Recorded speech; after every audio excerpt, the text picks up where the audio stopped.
আমার ভাইয়েরা, আমার বন্ধুগণ, ইমানদারদের কাজ হবে সর্ব অবস্থায় আল্লাহকে খুশি করা।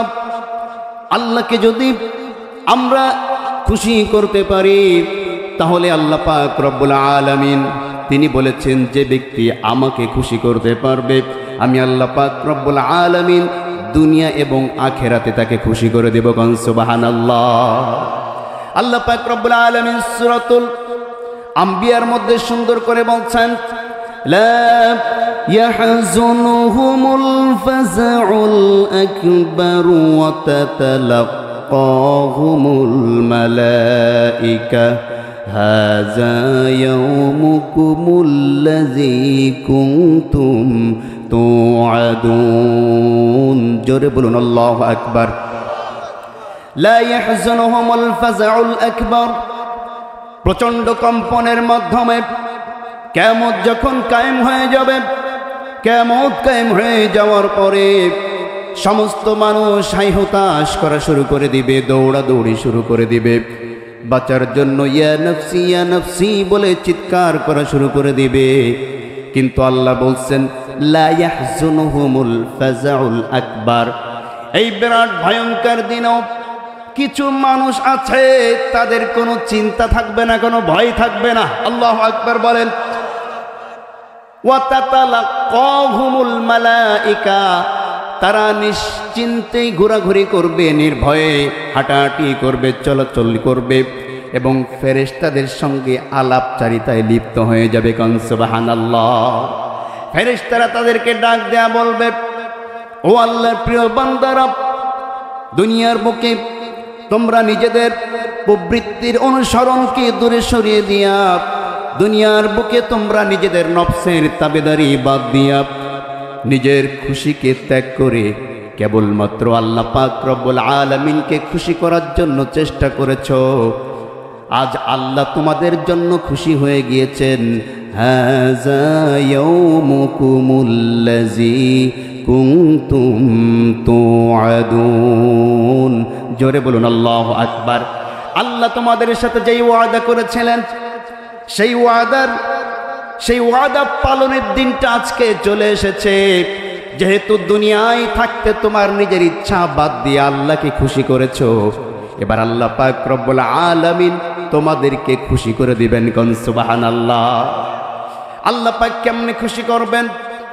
জান্নাতের নাজ নেয়ামত অনেক কিছু তাদেরকে দান করা হবে, এমন কোনো জিনিস নাই, তার ইচ্ছা হবে যা ইচ্ছা হবে সেটা পাবে, এবং যা কিছু সে জানবে না সেই জিনিসগুলো আল্লাহ দান করবেন। সমস্ত নেয়ামত পাওয়ার পরে আল্লাহ বলবেন, সব কিছু কি পেয়েছো নাকি? সুবহানাল্লাহ বলেন। আল্লাহ যখন প্রশ্ন করবেন, ও বান্দারা, তোমাদের ওয়াদা অনুযায়ী যা ওয়াদা আমি করেছিলাম সেই ওয়াদা অনুযায়ী তোমরা আজকে সব কিছু পেয়েছো নাকি? বান্দারা বলবে, আল্লাহ সব পেয়ে গিয়েছি, আমাদের আর কোনো কিছু দরকার নাই। আল্লাহ পাক রব্বুল আলামিন বলবেন, আমার কাছে আরো আছে। সুবহানাল্লাহ পড়েন, আমার কাছে আরো আছে। এবার বান্দারা বলবে, আল্লাহ কি আছে আপনার কাছে? আল্লাহ পাক রব্বুল আলামিন তখন বলবে, যেই বান্দার জন্য, যেই আল্লাহর জন্য, যেই রবের জন্য কষ্ট করেছ, যেই রবকে ভালোবেসে রাতের আধারে তাহাজ্জুদের জায়নামাজে দাঁড়িয়েছ, যেই রবের ভয়ে শীতকে উপেক্ষা করে ফজরের নামাজে উপস্থিত হয়েছ, যেই রবের ভয়ে সুদকে ছেড়ে দিয়েছ, যেই রবের ভয়ে ঘুষকে ছেড়ে দিয়েছ, হারাম উপার্জন ছেড়ে দিয়েছ, মিথ্যা বলা ছেড়ে দিয়েছ, মানুষের উপর জুলুম করা ছেড়ে দিয়েছ, সেই রবকে কি তোমাদের দেখতে মন চায় না? সুবহানাল্লাহ পড়ে। তখন বান্দারা বলবে, অবশ্যই ইয়া রব, আপনাকে আমাদেরকে দেখতে মনে চাই। আল্লাহ বলবেন, এইটাই হচ্ছে তোমাদের জন্য সবচাইতে বড় সারপ্রাইজ। আল্লাহু আকবার বলেন। আল্লাহ পাক রব্বুল আলামিন তখন এই বান্দাদের সামনে উপস্থিত হয়ে যাবেন। বান্দাদের সামনে উপস্থিত হওয়ার পরে কোরআনের মধ্যে আল্লাহ বলেন, উজুহু ইয়াউমাইযিন নাযিরাতুন ইলা রাব্বিহা নাযিরা। জোরে বলুন আল্লাহু আকবার। উজুহু ইয়াউমাইযিন নাযিরা, সমস্ত আল্লাহর বান্দারা জান্নাতি মেহমান যারা হবে যারা নিজের ইচ্ছাকে ত্যাগ তিতিক্ষা করে আল্লাহর ইচ্ছাকে প্রাধান্য দিয়েছে দুনিয়ায়, তারা সকলে আল্লাহর দিকে তাকিয়ে থাকবেন, আল্লাহ বান্দার দিকে তাকিয়ে থাকবেন। কোন সুবহানাল্লাহ। তাকিয়ে থাকার অবস্থাটা 40,000 বছর পার হয়ে যাবে। 40,000 বছর পার হয়ে যাওয়ার পরও বান্দা বুঝতে পারবে না কতদিন গেল। আল্লাহু আকবার বলেন। আমার ভাইয়েরা, আমার বন্ধুগণ, এজন্য আমরা দুনিয়ার বুকে যদি আল্লাহকে সন্তুষ্ট করতে পারি, তাহলে এই দুনিয়ার সামান্য কিছুদিন অতিবাহিত হওয়ার পরে আমাদের চির জিন্দেগি, আখিরাতের জিন্দেগিটা আল্লাহ পাক আমাদেরকে খুশি করে দিবেন বলে আলহামদুলিল্লাহ।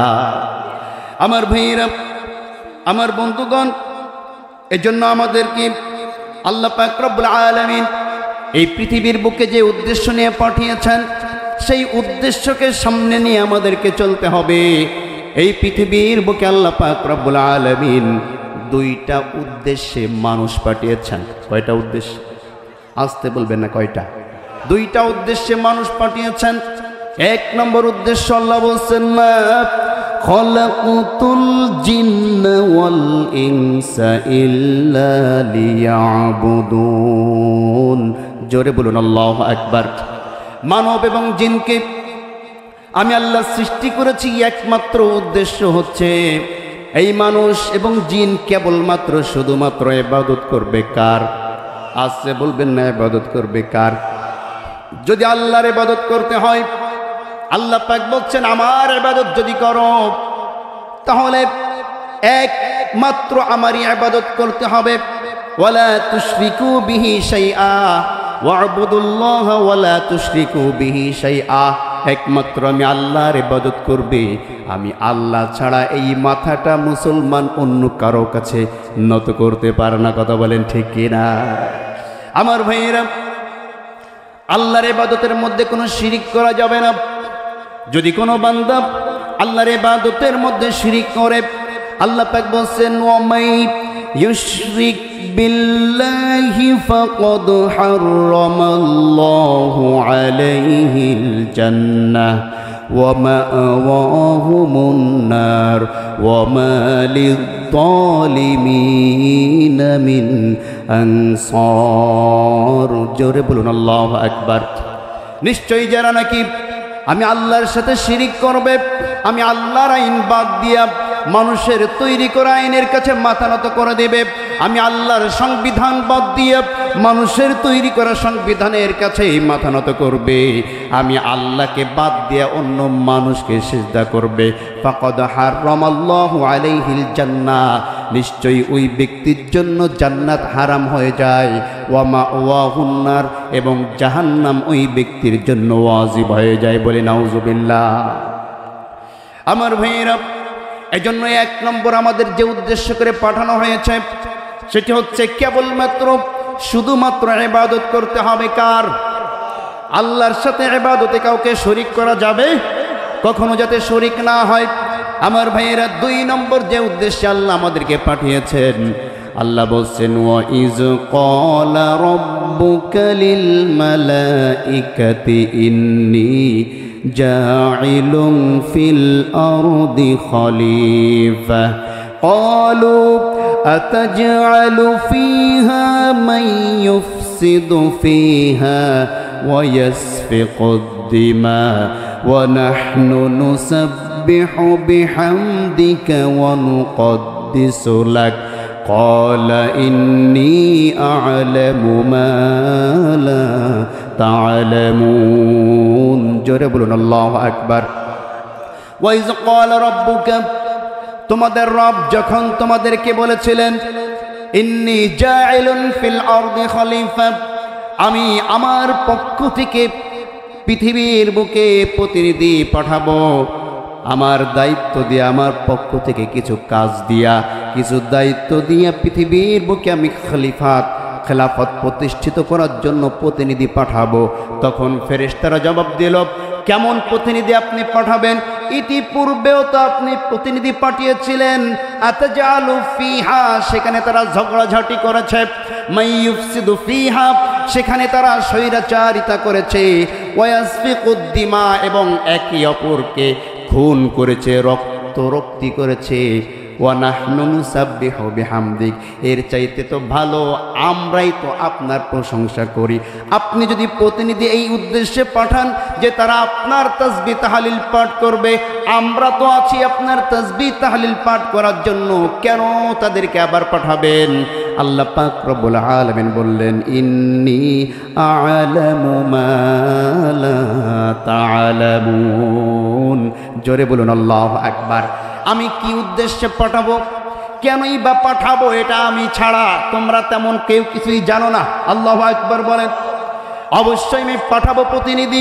তাহলে আল্লাহ পাক রব্বুল আলামিন পৃথিবীতে প্রতিনিধি হিসাবে মানুষদেরকে পাঠানোর পূর্বে আরও প্রতিনিধি পাঠিয়েছিলেন, ঠিক কিনা জোরে বলেন? পাঠিয়েছেন কি পাঠান নাই? আমাদের আগে পৃথিবীতে কারা ছিল বলতে পারবেন? আমাদের আগে কারা ছিল? কোন জাতি ছিল বলেন? জিন জাতি। মাশাআল্লাহ। তাদের আগে কে ছিল? না না, ফেরেশতারা তো জমিনে বসবাস করে না, জমিনে বসবাসকারী। বলেন তো ফেরেশতাদের আগে কে ছিল? জানেন? জানেন না মনে হয়। ফেরেশতাদের পূর্বে, এই জিনদের পূর্বে এই পৃথিবীর বুকে বসবাস করত হিন জাতি। হিন। কোন জাতি? হিন জাতি। আমার ভাইয়েরা, আমার বন্ধুগণ, এই তথ্যটা আপনারা পাবেন কোথায় বলে দিচ্ছি।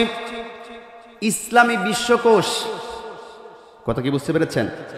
ইসলামী বিশ্বকোষের প্রথম খণ্ডে মানব সৃষ্টির রহস্য একটি অধ্যায় আছে। এইখানে পড়লেই আপনারা পেয়ে যাবেন এই পৃথিবীর বুকে আল্লাহ পাক রব্বুল আলামিন জিন জাতির আগে পাঠিয়েছিলেন হিন জাতিদেরকে। কোন জাতি? হিন জাতিদেরকে আল্লাহ পৃথিবীতে পাঠিয়েছেন।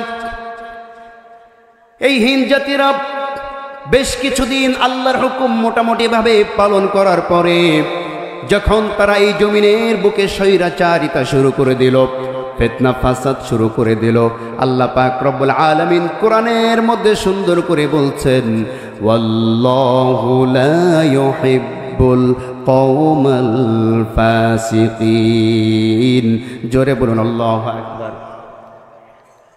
আমার ভাইরা, আরেক জায়গায় আল্লাহ বলছেন, আল্লাহু লা ইউহিব্বুজ জালিমিন। আল্লাহ পাক রব্বুল আলামিন আরেক জায়গায় বলছেন, আল্লাহু লা ইউহিব্বুল মুফসিদিন। যারা নাকি ফিতনা ফাসাদকারী অর্থাৎ যারা স্বৈরাচার, যারা নাকি ফাসিক অর্থাৎ পাপাচার, আর যারা নাকি জালিম মানুষের উপরে জুলুম করে, এই শ্রেণীর মানুষদেরকে আল্লাহ পাক পছন্দ করেন না।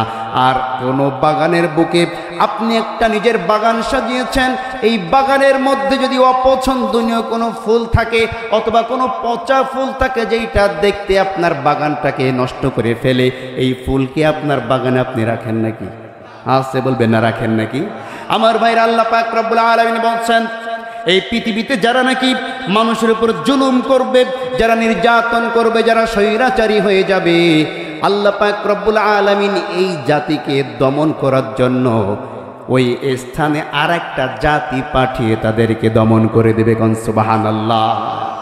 এজন্য হিন জাতি যখন এই পৃথিবীর বুকে ফিতনা ফাসাদ, জুলুম, অন্যায়, অত্যাচার এবং রক্তপাত শুরু করে দিল, এই হিন জাতিদেরকে দমিয়ে দেওয়ার জন্য, সমূলে নির্মূল করার জন্য আল্লাহ পাক রব্বুল আলামিন জিন জাতিকে শক্তি দিয়ে পাঠিয়েছিলেন। কোন সুবহানাল্লাহ। জিন জাতিকে আল্লাহ পাক এই পৃথিবীতে পাঠানোর পরে তাদেরকে এমন পাওয়ার দিয়েছিলেন, এমন শক্তি দিয়েছিলেন, তারা সেই পাওয়ারে এবং শক্তিতে যত হিন জাতি ছিল এই পৃথিবীর বুকে সবগুলাকে মেরে কেটে একেবারে পরিষ্কার করে দুনিয়ায় জিন জাতি বসবাস শুরু করে দিল। কোন সুবহানাল্লাহ। জিন জাতি যখন বসবাস শুরু করে দিল, তাদের মধ্যেও আস্তে আস্তে করে একই সমস্যা শুরু হয়ে গেল। প্রথমে পাপাচার শুরু করলো, এরপরে জুলুম শুরু করলো, তারপরে স্বৈরাচারী হয়ে গেল। আল্লাহ পাক রব্বুল আলামিন পছন্দ করলেন না। আল্লাহ রব্বুল আলামিন এই জিন জাতিকে পৃথিবী থেকে নির্মূল করার জন্য ফেরেশতাদেরকে পাঠিয়ে দিলেন, যাতে এই পৃথিবীর বুকে সমস্ত জিন জাতিদেরকে ধ্বংস করে ফেলা হয়। কোন সুবহানাল্লাহ। আমার ভাইয়েরা, ফেরেশতারা এসে জিন জাতিদেরকে যেইখানে পেল সেইখানে তাদেরকে নির্মূল করা শুরু করে দিল। নির্মূল করতে করতে একটা ছোট্ট জিনের শিশু, ছোট্ট জিনের একটা বাচ্চা, এই ছোট্ট জিনের বাচ্চাটা তার মা তাকে ওইভাবে ওই অবস্থায় রেখে তাকে বাচ্চাটাকে ছেড়ে পালিয়ে গেল। আমার ভাইয়েরা, যখন চারিদিক থেকে ফেরেশতারা জিনদেরকে মারা শুরু করল, মহা বিপদ দেখার পরে নিজের সন্তানের কথা ভুলে গিয়ে সন্তানের কি হবে এই চিন্তা না করে সন্তানকে ফাঁকা মাঠে রেখে গিয়ে পালিয়ে গেল।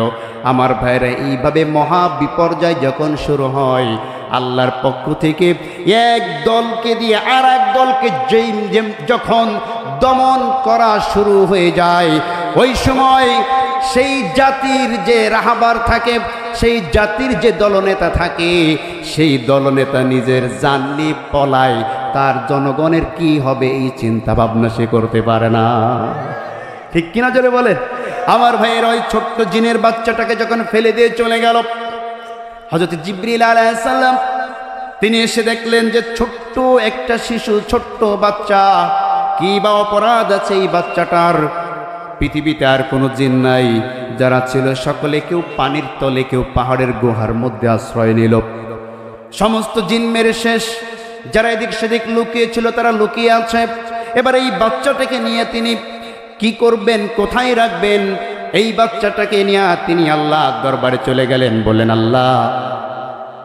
আল্লাহ বলছেন, ও জিব্রাইল, সঙ্গে করে তুমি এটাকে কি নিয়ে এসেছো? জিব্রাইল বলছেন, আল্লাহ, সমস্ত জিনদেরকে আমরা হত্যা করা শুরু করে দিয়েছি। হত্যা শুরু করে যখন আমরা তাদেরকে তাড়িয়ে দিয়েছি, এই জনপদ থেকে এই শিশু জিনটাকে তার মা ফেলে দিয়ে চলে গিয়েছে। আল্লাহ, এই কারণে এই বাচ্চাটাকে আমরা সঙ্গে করে নিয়ে এসেছি। আল্লাহ বলছেন, কি জিনিস নিয়ে আসছো সঙ্গে করে? কয়দিন গেলে টের পাবা। কথা বুঝছেন?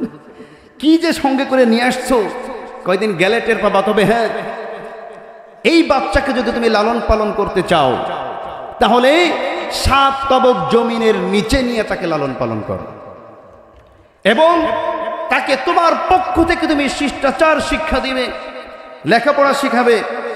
শিষ্টাচার শিক্ষা দেওয়ার পরে, লেখাপড়া শিখাবার পরে 1000 বছর করে এক এক জমিনের নিচ থেকে পদোন্নতি দেবা। কথা কি বুঝতে পেরেছেন? পদোন্নতি দেওয়ার পরে এইভাবে করে 1000 বছর এক এক জমিনের নিচে তাকে রাখা হতো। আর ওই জিবরিল যখন যেটা খুশি তখন সেটা তাকে শিক্ষা দিতে দিতে 7000 বছর পরে একেবারে 7 তবক জমিন থেকে উঠানো হয়েছে।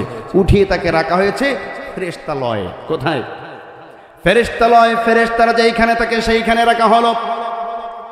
আমার ভাইয়েরা, আমার বন্ধুগণ, এইখানে রাখার পরে এবার আল্লাহ পাক রব্বুল আলামিন ওই যে বলেছিলেন যে আমি কেন এই পৃথিবীতে মানুষ পাঠাবো, আমি যা জানি তোমরা তা জানো না। ফেরেশতাদের সাথে যখন পরামর্শ করছিলেন, খুব ভালো করে বুঝবেন, ওই ফেরেশতাদের মধ্যে কিন্তু এই ইবলিশটাও ছিল। কথা বলছেন নাই? এই ইবলিশের নাম তখন ইবলিশ না, তার নাম হচ্ছে আজাজিল। নাম কি? আজাজিল। 7000 বছর ইবাদত করতে করতে ইবাদত যখন অনেক বেশি হয়ে গেল, মর্যাদা একটু বৃদ্ধি পেল, ফেরেশতাদের তাকে থাকার সৌভাগ্য আল্লাহ তাকে করে দিলেন। থাকতে থাকতে এবার আল্লাহ যখন বললেন, জাইলুন ফিল আরদি খলিফা, আমি এই পৃথিবীর বুকে আমার পক্ষ থেকে প্রতিনিধি পাঠাবো, ওই সময় থেকেই এই ইবলিশের মনে হিংসা শুরু হয়ে গেল। ওই সময় থেকে হিংসা কি কয়, যেই দুনিয়া থেকে আমাদেরকে তাড়িয়ে দেওয়া হলো, সেই দুনিয়ায় আবারও প্রতিনিধি পাঠানো হবে, তাও আবার মাটির বানানো মানুষ। কথা বলছেন নাই? আমার ভাইয়েরা, আমার বন্ধুগণ, আপনারা সবকিছু জানেন। মানুষকে যখন তৈরি করা হলো, আদম আলাইহিস সালামকে তৈরি করার পরে যখন বলা হলো যে তোমরা আদম আলাইহিস সালামকে সিজদা দাও, ফাসাজাদু, সকলে সিজদা দিল, ফেরেশতা যারা ছিলেন, ইল্লা ইবলিস, কিন্তু ইবলিস কিন্তু সিজদা দিল না। আবা, অস্বীকার করলো, ওয়াস্তাকবারা, অহংকার করলো। কি করলো? অহংকার করলো, অস্বীকার করলো। ইবলিস সর্বপ্রথম আল্লাহর কথা অমান্য করেছে এবং সর্বপ্রথম অহংকারী হয়েছে। এই পৃথিবীর বুকে যারা নাকি অহংকারী কেবলমাত্র তারাই আল্লাহর কোরআনকে অস্বীকার করতে পারে। ঠিক কিনা জোরে বলেন? অহংকারী যারা তারাই আল্লাহর আইনকে অস্বীকার করতে পারে। অহংকারী যারা কেবলমাত্র তারাই আল্লাহর বিধানকে অস্বীকার করতে পারে। অহংকারী যারা কেবলমাত্র তারাই একথা বলতে পারে যে বর্তমান সময়ে কোরআন দিয়ে রাষ্ট্র চালানো যায় না। কেবলমাত্র অহংকারী যারা, এরাই কেবলমাত্র ইবলিশের মতো অস্বীকার করতে পারে। ঠিক কি নজরে বলেন? আমার ভাইয়েরা, আমার বন্ধুগণ, অস্বীকার করার পরে, অহংকার করার পরে তাকে আবার একটু সুযোগ দেওয়ার জন্য আল্লাহ বলছেন, কেন ইবলিশ তুমি সিজদা করলে না? ইবলিশ বলছে, আমাকে আপনি মিন্নার, আমাকে আপনি সৃষ্টি করেছেন আগুন দিয়া, আর খলাকতাহু মিন তিন, এবং আদমকে আপনি সৃষ্টি করেছেন মাটি দিয়া। সুতরাং আগুনের বৈশিষ্ট্য হলো ঊর্ধ্বমুখী আর মাটির বৈশিষ্ট্য হলো নিম্নমুখী। এইখানে ইবলিশ যুক্তি পেশ করল। বর্তমান সময়ে যারা ইসলামের বিপক্ষে অবস্থান নাই, ইসলাম পালন না করার জন্য তারা সবচেয়ে বেশি যুক্তি দেয়। ঠিক কিনা যারা বলেন?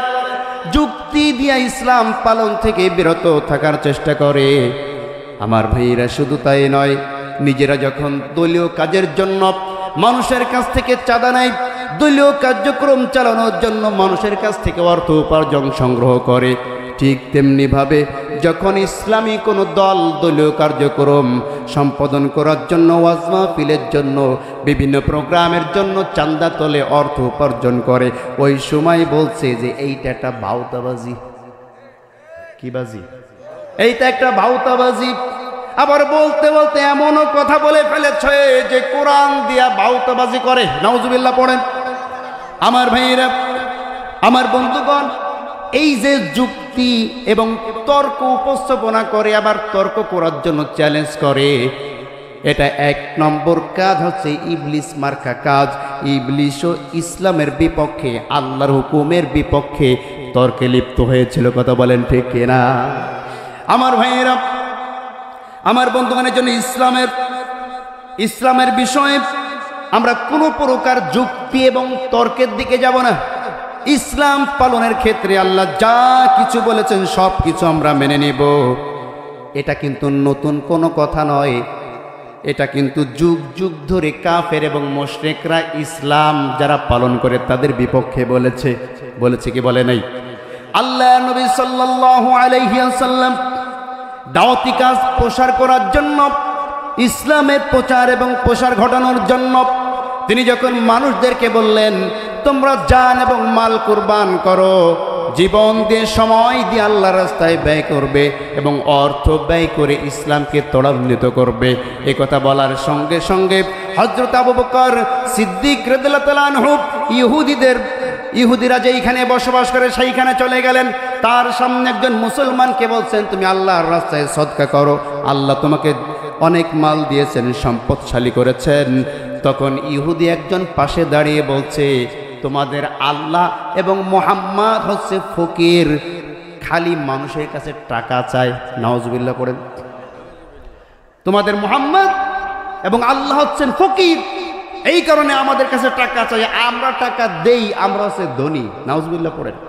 যে চায় সে ফকির আর যে দেয় সে ধনী। যুক্তি দিল, এখানেও যুক্তি, এখানেও কি যুক্তি দিল। যখনই বলল আল্লাহ এবং আল্লাহর রাসূল ফকির আর আমরা ধনী, হযরত আবু বকর সিদ্দিক রাদিয়াল্লাহু তাআলা আনহু এত জোরে তাকে থাপ্পড় মারলেন, এক থাপ্পড় মারার সঙ্গে সঙ্গে 5টা আঙ্গুলের দাগ তার গালে বসে গেল। ইহুদিদের গাল কিন্তু অনেক বেশি লাল, ঠিক কিনা? আপনারা খেয়াল করে দেখবেন, ইহুদিদের গাল কিন্তু অনেক বেশি লাল। তার একটা ইতিহাস আছে, ওইদিকে আমি যাব না। এই লাল গালের উপরে 5টা আঙ্গুলের দাগ যখন বসে গেল, রক্তের মতন চিহ্ন হয়ে গেল। এই গাল ধরে নিয়ে আল্লাহর নবীর সামনে গিয়েছে ইহুদি। যাওয়ার পরে বলছি, ইয়া রাসূলুল্লাহ, ইয়া হাবিবাল্লাহি, আপনার সাহাবী আবু বকর দেখেন আমাকে বিনা কারণে থাপ্পড় মেরে আমার গাল ফুলিয়ে দিয়েছেন। আল্লাহর নবী 5টা আঙ্গুলের দাগ, এত জোরে থাপ্পড়ের দাগ দেখার পরে আল্লাহর নবী বলছে, ও ইহুদি, আমার মনে হয় তুমি ভুল বলছো, তোমাকে আবু বকর থাপ্পড় মানে নাই, ওটা হয়তো বা ওমর হতে পারে। কে হতে পারে? ওটা হয়তো বা ওমর হতে পারে। বলছে না না, আমি আবু বকরকেও চিনি, ওমরকেও চিনি, ওটা ওমর হবে না, ওটা আবু বকর। আবু বকরই আমাকে থাপ্পড় মেরেছে। তখন আল্লাহর নবী প্রুফ করার জন্য, প্রমাণ করার জন্য বলছে, তাহলে আবু বকরকে ডেকে নিয়ে আসো। আবু বকরকে সংবাদ দেওয়া হলো। আবু বকর যখন আসলেন, আসার পরে আল্লাহর নবীর সামনে ওই ইহুদিকে দাঁড়িয়ে থাকতে দেখে তিনি আরো রাগান্বিত হয়ে গেলেন। রাগান্বিত হওয়ার পরে বলছেন, ইয়া রাসূলুল্লাহ, আপনি যদি আমাকে একটু অনুমতি দেন, আমি আপনার সামনে ওর বাম গালে আর একটা থাপ্পড় মেরে এই গালটাকেও লাল করে দিতে চাই। আল্লাহু আকবার বলেন। আল্লাহর নবী তখন মুস্কি হাসলেন আর বললেন, আবু বকর, আমি তো মনে করেছি ইহুদি ভুল বলছে, এখন তো দেখছি না তুমি আরো বেশি রাগান্বিত হয়ে গিয়েছো। ব্যাপারটা কি? কেন শুধু শুধু তুমি এই ব্যক্তিকে থাপ্পড় মেরেছো? তখন হযরত আবু বকর বলছেন, ইয়া রাসূলুল্লাহ, আমরা যখন ইসলামের জন্য, আমরা যখন দিন কায়েমের জন্য, দিনের প্রচার এবং প্রসারের জন্য জনগণের কাছে আমরা বলেছি, অর্থের কথা, যাকাতের কথা, সাদকার কথা যখন বলেছি, এই ইহুদি পাশে থেকে দাঁড়িয়ে বলছে আল্লাহ এবং আল্লাহর রাসূল হচ্ছে ফকির। নাউজুবিল্লাহ পড়েন। আল্লাহ নবী বলছেন, ইহুদি তুমি কি এই কথা বলেছো নাকি?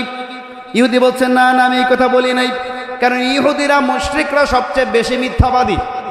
কথা বলছেন না কেন? এরা মানুষের সাথে মিথ্যা বলতে পারাটা নিজেকে স্মার্ট মনে করে। কথা বলছেন না কেন? আপনারা ভারতের মিডিয়ার দিকে তাকাইলে বুঝতে পারবেন যে এরা কত বড় মিথ্যা কথা বলতে পারে। বর্তমান সময়ে ভারতের সংবাদ দেখবেন, বাংলাদেশে ঘটেছে, মনে করেন যে সকালবেলায় বাংলাদেশের বুকে সকালবেলায় একটা শিশু আর একটা শিশুর সাথে ক্রিকেট খেলতে গিয়ে বল গিয়ে লেগেছে, মনে করেন যে পিঠে। ভারতের মিডিয়ায় বিকালবেলায় সেইটা দেখবেন, বলবে বাংলাদেশ এবং শ্রীলঙ্কার প্লেয়ারের মধ্যে গ্যাঞ্জাম বেঁধে শ্রীলঙ্কার প্লেয়ার বাংলাদেশিদের মাথা ফাটিয়ে দিয়েছে। কথা বলছেন না কেন? এই যে মিথ্যা প্রচার, মিথ্যা সংবাদ। ওই যে আর একটা আছে না, মলম বিক্রেতা একজন সাংবাদিক, খালি নাচে আর কয় বাংলাদেশ শেষ, বাংলাদেশ নাই, এই হয়েছে তাই হয়েছে। কয়েকদিন আগে তো ঝালাপাড়া করে দিয়েছে যে বাংলাদেশের মুসলমানরা হিন্দুদেরকে মেরে সব শেষ করে দিয়েছে। আমরা বাংলাদেশ থেকে জানিয়ে দিয়েছি, যেই দেশে পূজা আর রোজা একসাথে অনুষ্ঠিত হতে পারে, সেই দেশে কখনো হিন্দুদের উপর আক্রমণ হতে পারে না। ঠিক কিনা? আমাদের পূজা এবং তাদের রোজা একই সাথে অনুষ্ঠিত হয়, এই দেশের নাম বাংলাদেশ। আমরা তোদের মতো হটকারিতা নয়। তোরা তোদের দেশে বাংলাদেশের মতো, তোরা তোদের দেশে, তোদের দেশের মুসলমানদেরকে কোরবানির সময় গরু জবাইয়ের অপরাধে মুসলমানদেরকে হত্যা করে কসাইয়ের মতো তাদেরকে রাস্তার মধ্যে ফেলে রেখেছিস। আমরা তোদের মতো হটকারী নয়। কথা বলেন ঠিক কিনা? ওদের দেশে গরু জবাই করতে হলে, গরু জবাই যদি মুসলমান গরু জবাই করে, তাহলে কি বিরাট বড় অপরাধ। কথা বলছেন না কেন? অথচ আপনারা জরিপ দেখবেন, এই উপমহাদেশ থেকে যতগুলা রাষ্ট্র আছে, সবচেয়ে বেশি গরুর গোশত রপ্তানি করে ইন্ডিয়া। কথা বলছেন না কেন? সবচেয়ে বেশি গরুর গোশত পশ্চিমে রপ্তানি করে কারা? ইন্ডিয়া।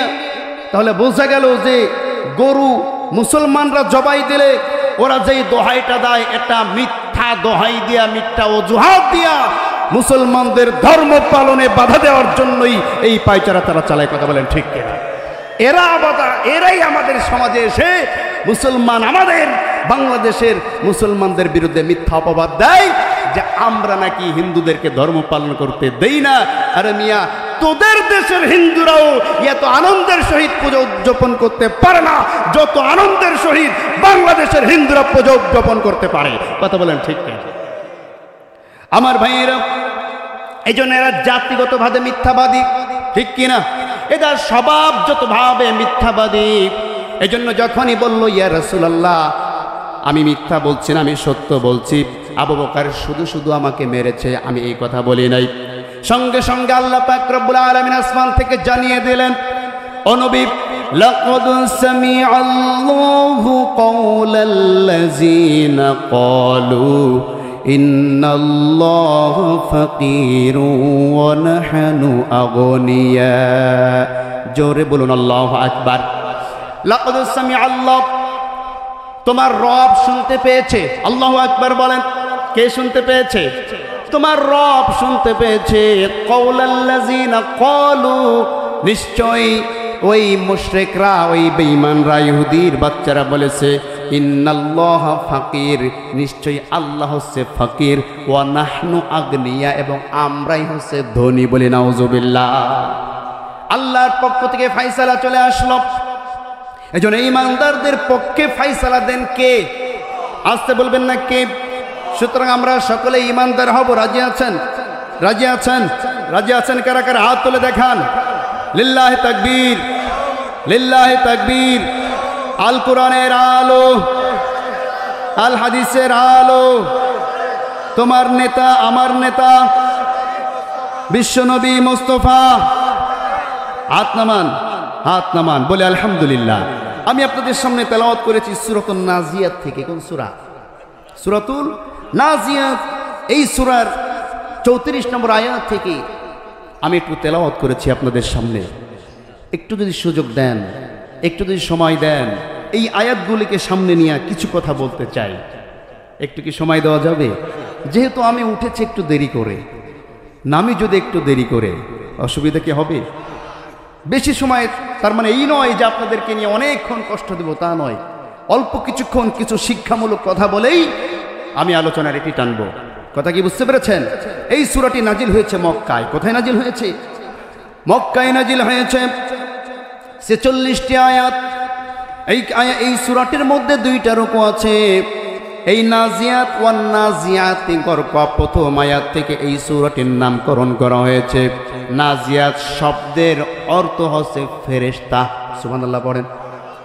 আল্লাহ পাক রব্বুল আলামিন এই সূরাটির বৈশিষ্ট্য দিয়েছেন।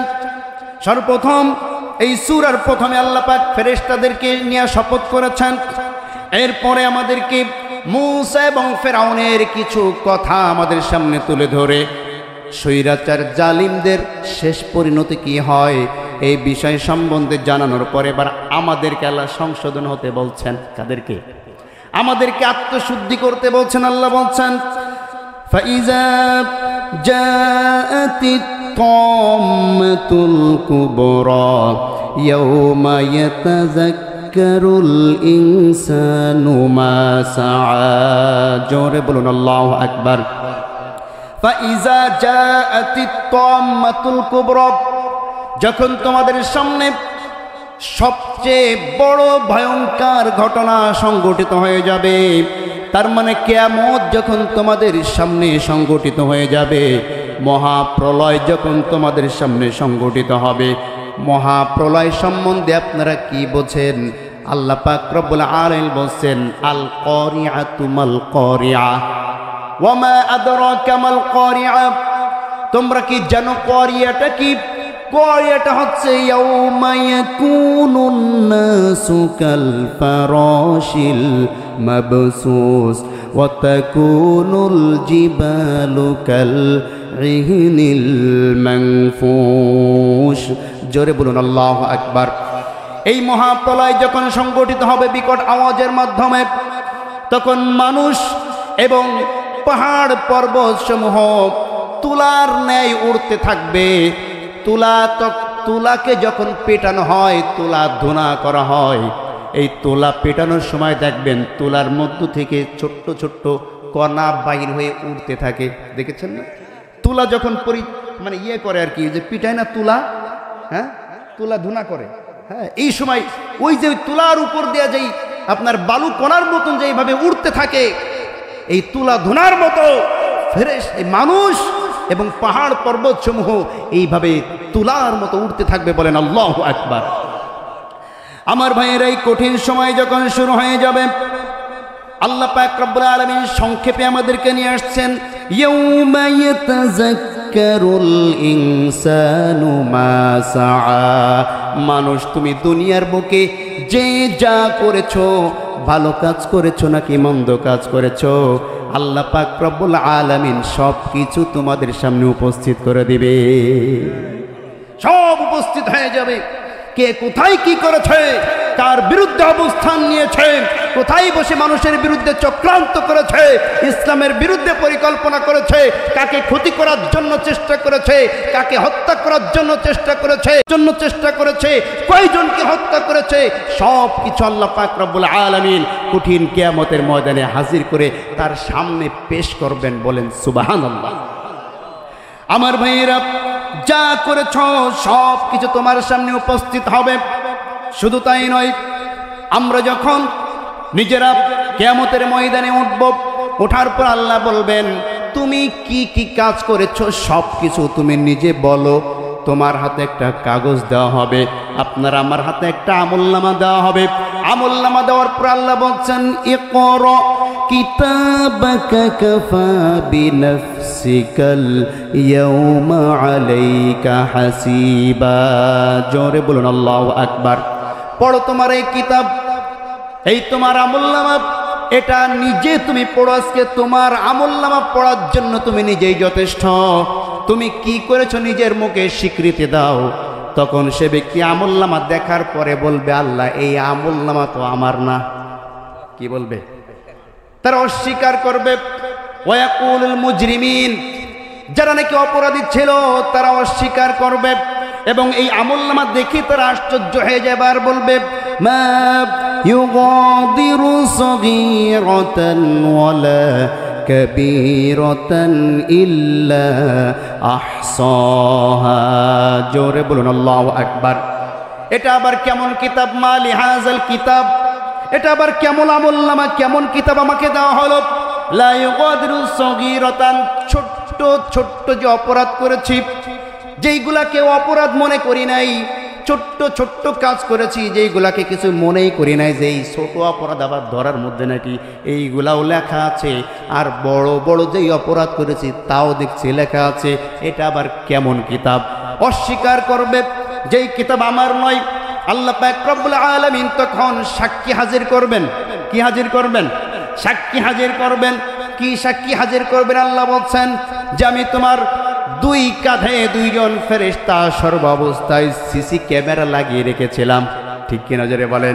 ইজ ইয়াতালাক্কাল মুতালাক্কিয়ানি আনিল ইয়ামিনি ওয়া আনিশ শিমালি কাঈদ। জোরে বলুন আল্লাহু আকবার। ইজ ইয়াতালাক্কাল মুতালাক্কিয়ান, তোমার জন্য আমি সর্ব অবস্থায় প্রহরী রেখে দিয়েছিলাম, পাহারাদার নিযুক্ত করে রেখেছিলাম। আনিল ইয়ামিনি ওয়া আনিশ শিমালি কাঈদ, সর্ব অবস্থায় তারা তোমার ডাইনে এবং বামে ছিল। ভালো কাজ করলে একজন লিখতেন আর মন্দ কাজ করলে একজন লিখতেন। মা ইউবাদদালুল কওলু লাদাইয়া ওয়া মা আনা বিযাল্লামিল লিল আবিদ। আল্লাহ পাক তখন তাদের সামনে যখন সাক্ষী পেশ করবে, এই সাক্ষীর কথাও তারা অস্বীকার করবে। এবার আল্লাহ বলবে কি হলে বিশ্বাস করবি?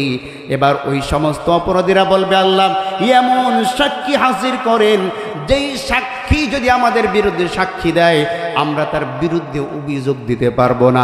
আল্লাহ পাক রব্বুল আলামিন তখন তাদের মুখে তালা লাগিয়ে দিবে।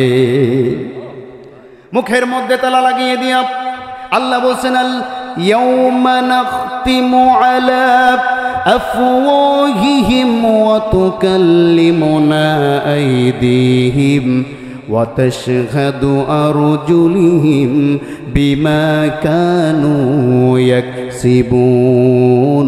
জোরে বলুন আল্লাহু আকবার। আল ইয়াউমা নাখতিমু আলা আফওয়াহিহিম, যখন অপরাধীদের মুখে তালা মারে দেওয়া হবে, মুখটাকে সিলগালা করে দেওয়া হবে। ওয়া তুকাল্লিমুনা আইদিহিম, তার নিজের হাত নিজের বিপক্ষে সাক্ষী দিবে। এই হাত তখন কথা বলা শুরু করবে। এই হাত দিয়ে কত প্রকার অপকর্ম করা হয়েছে।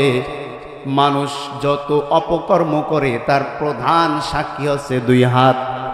ঠিক কি নজরে বলেন? আর দ্বিতীয় সাক্ষী হচ্ছে দুই পাও, কারণ অপরাধ করার জন্য পায়ের উপরে ভর করে সেখানে যাওয়া লাগে। এজন্য আল্লাহ বলছেন সবচেয়ে রাজ সাক্ষী যখন আমি তাদের সামনে পেশ করব, অতুকাল্লিমুনা আইদিহিম, এই দুই হাত তার বিপক্ষে সাক্ষী দিবে। ওয়া তাশহাদু আরজুলিহিম, এবং দুই পাও তাদের বিরুদ্ধে সাক্ষী দিবে। হাতে কথা বলবে আল্লাহ আমার মাধ্যমে এই কাজগুলা করেছে, এই অপরাধগুলা করেছে, আমার মাধ্যমে সে ক্ষমতার অপব্যবহার করেছে, আমার মাধ্যমে জুলুম করেছে, কলমের খোঁচার মাধ্যমে মানুষের হক নষ্ট করেছে, কলমের খোঁচার মাধ্যমে নিরপরাধ মানুষকে অপরাধী বানিয়েছে, কলমের খোঁচার মাধ্যমে দুর্নীতি করেছে। পাও সাক্ষী দিবে আমার উপরে ভর করে অমুক অমুক জায়গায় গিয়া পাপের কাজ করেছে।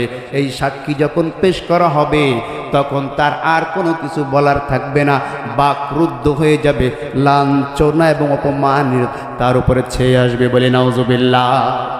আমার ভাইয়েরা, এবার যখন তার সাক্ষী পেশ করা হয়ে যাবে, সাক্ষী হয়ে গেল, অপরাধ প্রমাণ হয়ে গেল, এবার শাস্তি তার উপর আরোপ করা হবে। আল্লাহু আকবার বলেন।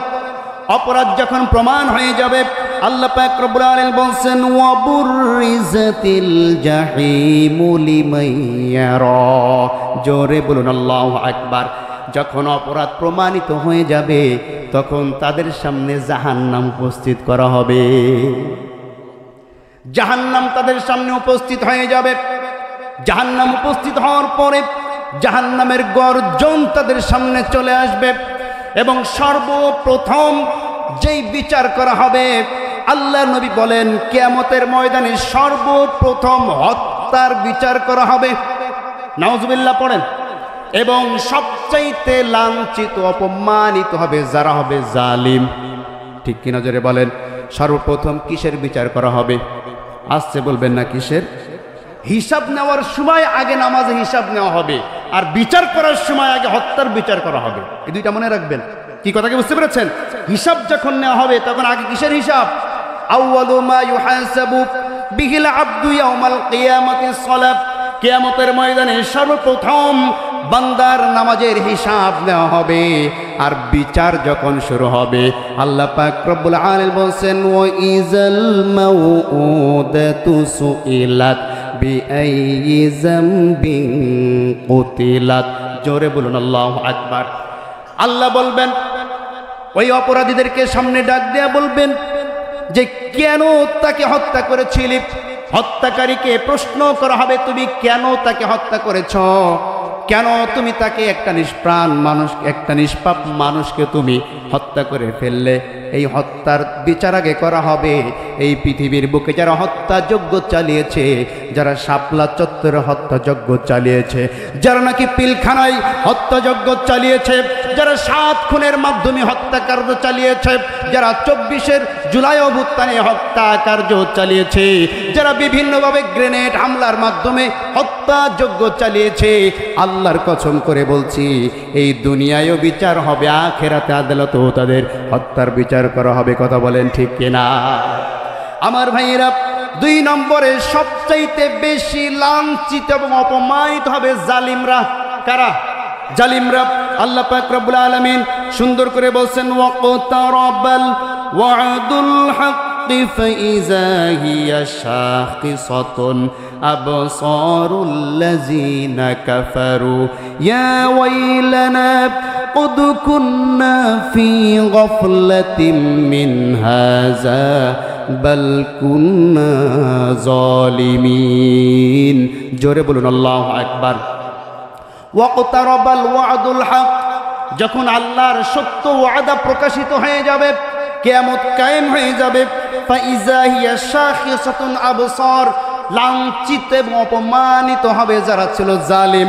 চক্ষু অবনত হয়ে যাবে, মাথা নিচু হয়ে যাবে, আর আফসোস করে বলবে আল্লাযিনা কাফারু, যারা অস্বীকার করত দুনিয়ার বুকে আল্লাহর আইনকে, দুনিয়ার বুকে যারা কোরআনকে অস্বীকার করত, তারা আফসোস করবে ইয়া ওয়াইলানা قد كنا في غفلة من هذا بل كنا ظالمين।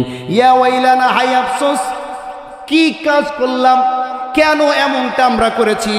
কদ কুন্না ফি গফলাতিন মিন হাযা, এই দিনের কথাই তো আমাদেরকে আলেমরা বলতো। ঠিক কি না?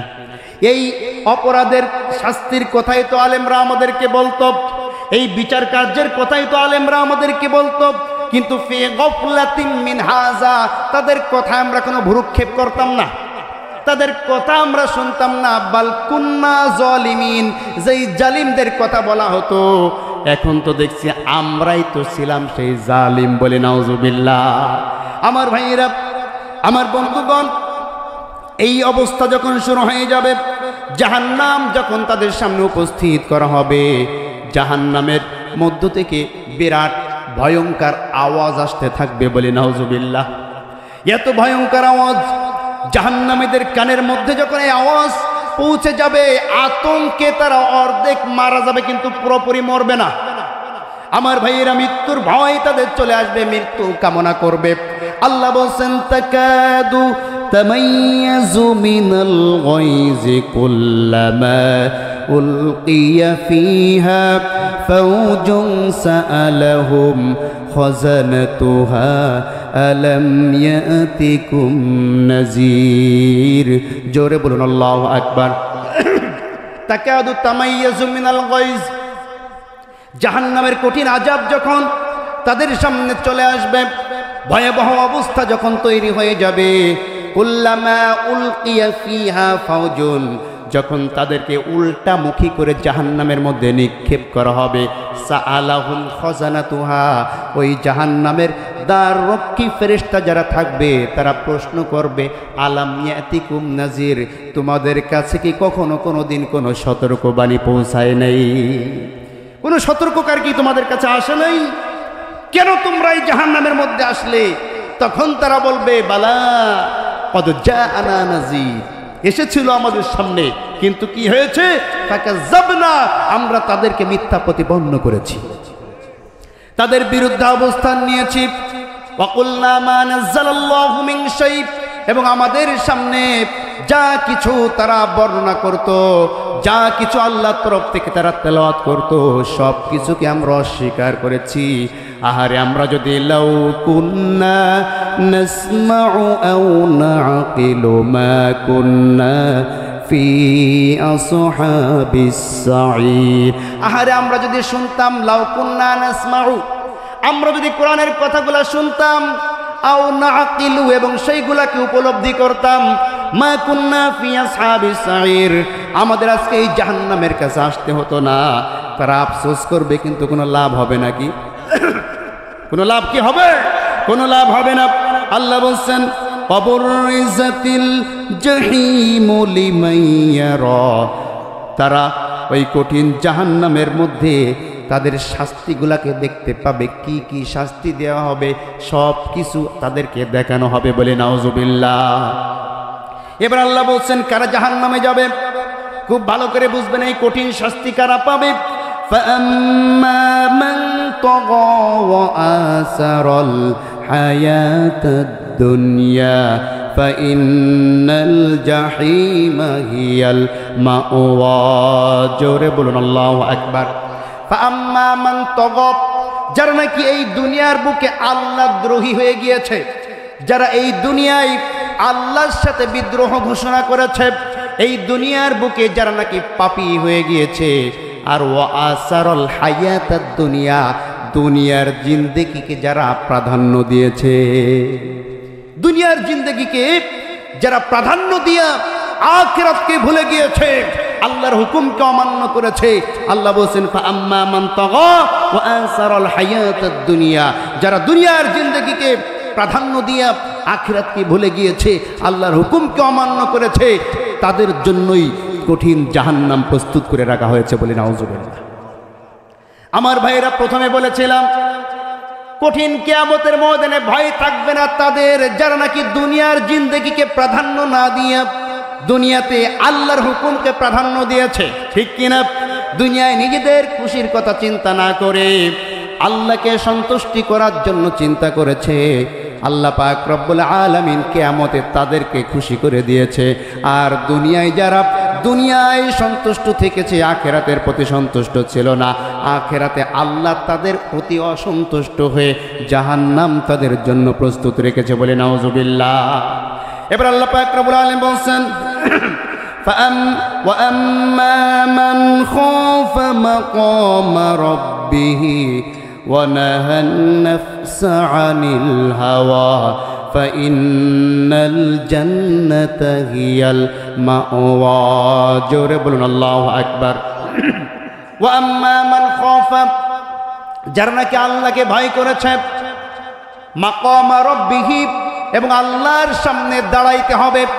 আল্লাহর সামনে কি নিয়ে দাঁড়াবো, কেমনে দাঁড়াবো, কি জবাব দিব? আল্লাহর সামনে দাঁড়ানোকে যারা ভয় পেয়েছে, ওয়া নাহান নাফসা আনিল হাওয়া, এবং নিজের প্রবৃত্তিকে যারা অস্বীকার করেছে, নিজের প্রবৃত্তির অনুসরণ যারা করে নাই, প্রবৃত্তির অনুসরণ করে যারা আল্লাহকে বলে যায় নাই, আল্লাহ বলছেন ফা ইন্নাল জান্নাতা হিয়াল মাওয়া, সেই ব্যক্তিদের জন্যই জান্নাত প্রস্তুত করে রাখা হয়েছে। গণ সুবহানাল্লাহ।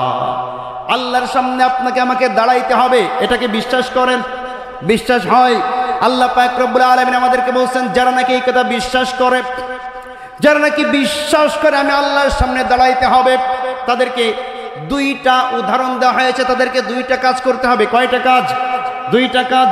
আল্লাহ বলছেন, এক নম্বর কাজ, লাকাদ কানা লাকুম ফি রাসূলিল্লাহি উসওয়াতুন হাসানাহ লিমান কানা ইয়ারজুল্লাহা ওয়াল ইয়াউমাল আখির।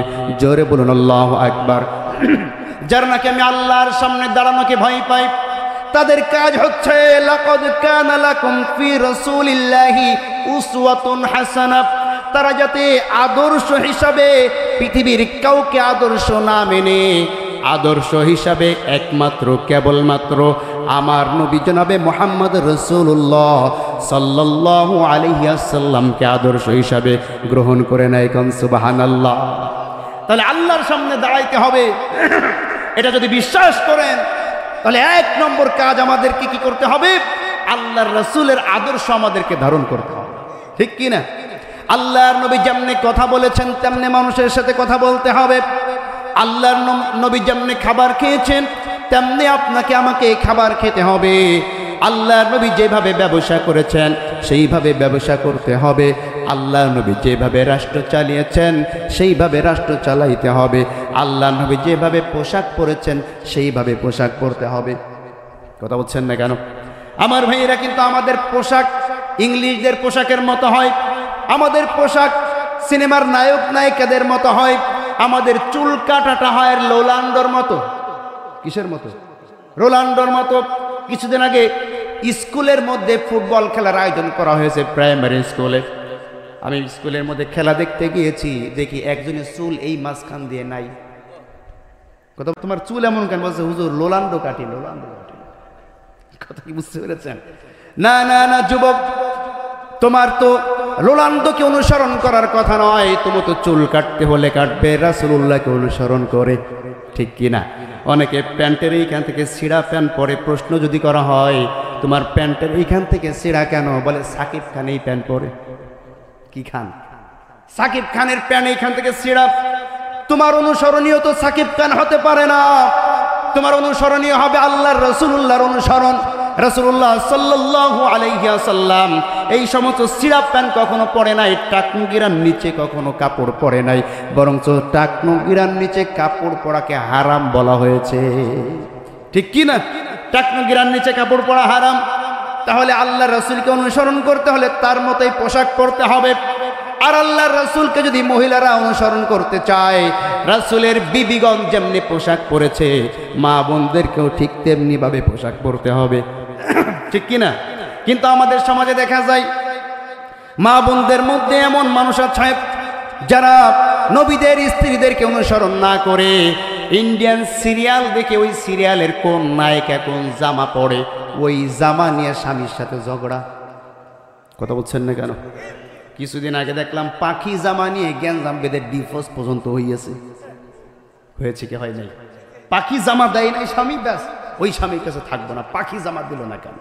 আর কিছুদিন আগে আরেকটা জামা বের হয়েছে, ঐশ্বরিয়া জামা। কি জামা? ঐশ্বরিয়া জামা। এখন ইন্ডিয়ান নায়িকা ঐশ্বরিয়া, সে তো 6 ফুট 6.5 ফুট লম্বা। কথা বলছেন না কেন? যারা দেখেছে যুবক ওদেরকে জিজ্ঞেস করে, 6.5 ফুট লম্বা। আপনার আমার স্ত্রী তো 4 ফুট 4.5 ফুট। কথা বলছেন না কেন? 4.5 ফুট লম্বা একজন ব্যক্তির জামা যদি 4.5 ফুটের গায়ে লাগিয়ে দেওয়া হয়, একে কার্টুনের মতন দেখা যাবে না? কথা বলছেন না কেন? এই জন্য মা বোনেরা যারা আছেন, আপনাদের অনুসরণীয় কোন সিনেমার নায়িকা হতে পারে না, আপনাদের অনুসরণীয় হবে আল্লাহ নবীদের স্ত্রীদের মতো আপনারা অনুসরণ করবেন। তারা যেমনিভাবে পোশাক পরেছেন, তাদেরকে যেই পোশাকের অর্ডার করা হয়েছে, ইউদুনিনা আলাইহিন্না মিন জালাবিবিহিন্না, উত্তম পোশাক, ঢিলা ঢালা পোশাক আপনাদেরকে পরতে হবে। কথা বলেন ঠিক কিনা আমার ভাইরা? তাহলে 1 নম্বর কাজ, আল্লাহর সামনে দাঁড়াইতে হবে। এটা বিশ্বাস করতে হলে অনুসরণ করতে হবে কাকে? আসতে বলবেন না, কাকে? আল্লাহর নবীকে। 2 নম্বর আল্লাহ বলছেন যে তোমরা যদি আমাকে, আমার সামনে দাঁড়াইতে হবে, এটা যদি তোমরা বিশ্বাস করো, এটা যদি তোমরা মনে রাখো, আল্লাহ বলছেন ফামান কানা ইয়ারজু লিকা রাব্বিহি ফালইআমাল আমালান সালিহা ওয়ালা ইউশরিক বিইবাদাতি রাব্বিহি আহাদা। জোরে বলুন আল্লাহু আকবার। ফামান কানা ইয়ারজু লিকা রাব্বিহি, কোন বান্দা যদি এটা বিশ্বাস করে যে আমি আমার আল্লাহর সামনে দাঁড়াবো, আমার সামনে দাঁড়ানোকে যদি কোনো বান্দা বিশ্বাস করে, ফালইআমাল আমালান সালিহা, পৃথিবীতে যতদিন বাঁচবে ততদিন পর্যন্ত সে যাতে সৎ কাজ করে, ভালো কাজ করে, কখনো কোনোদিন কোনো মন্দ কাজ করবে না। আর ওয়ালা ইউশরিক বিইবাদাতি রাব্বিহি আহাদা, আমি আল্লাহর ইবাদতের মধ্যে কোনো শিরিক করতে পারবে না। কোন সুবহানাল্লাহ। তাহলে আল্লাহর সামনে দাঁড়াইতে হবে, এটা যদি আমরা বিশ্বাস করি, অনুসরণ করতে হবে নবীর, এবং ভালো কাজ করতে হবে, শিরিক করা যাবে না। কি কথা কি বুঝতে পেরেছেন আমার ভাইয়েরা, আমার বন্ধুগণ? এজন্য আল্লাহ পাক রব্বুল আলামিন বলছেন যে ওয়া আম্মা মান খাফা মাকাম রাব্বিহি ওয়া নাহান নাফসা আনিল হাওয়া, যারা নাকি দুনিয়ার বুকে আমি আল্লাহকে ভয় পেয়েছে, আমার সামনে দাঁড়ানোকে ভয় করেছে, আর প্রবৃত্তির অনুসরণ করে শয়তানের পদাঙ্ক অনুসরণ করে নাই, ফা ইন্নাল জান্নাতা হিয়াল মাওয়া, তাদের জন্য আমি জান্নাত প্রস্তুত করে রেখে দিয়েছি। কোন সুবহানাল্লাহ। এরপরে কাফের মুশরিকরা ঠাট্টা করছে, যখন আল্লাহ নবী কিয়ামতের কথা বলেছে কাফেররা ঠাট্টা করছে। ইয়াসআলুনাকা আনিস সাআতি আইয়ানা মুরসাহা ফিমা আনতা মিন যিকরাহা। জোরে বলুন আল্লাহু আকবার। ইয়াসআলুনাকা, ও নবী, তারা যখন আপনাকে প্রশ্ন করবে আনিস সাআহ, কিয়ামত কবে হবে, কিয়ামত কবে হবে, এটা কে জানেন? আল্লাহ ছাড়া আর কেউ জানেন না, এমনকি আল্লাহ নবীকেও আল্লাহ জানান নাই। আল্লাহ পাক রব্বুল আলামিন বলছেন অদৃশ্যের 5টি সংবাদ আমি আল্লাহ পাক ছাড়া আর কেউ জানে না।